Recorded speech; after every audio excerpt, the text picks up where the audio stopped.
Hello everyone, in this video I will show you how to turn on or turn off the assistant menu shortcut in Samsung Galaxy S24 Ultra.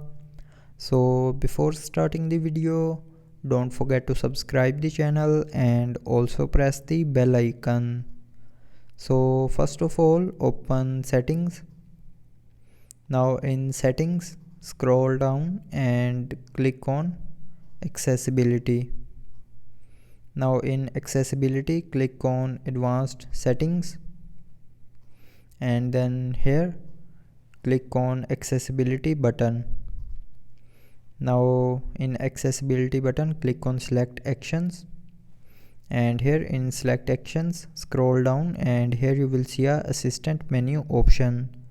So if you want to turn on the assistant menu shortcut, then select the assistant menu from here and then click on allow, and then the assistant menu shortcut will be turned on.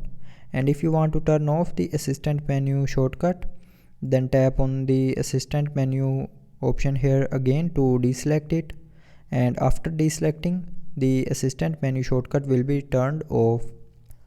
So that's how you can turn on or turn off the assistant menu shortcut in Samsung Galaxy S24 Ultra. So I hope you liked the video. Thanks for watching.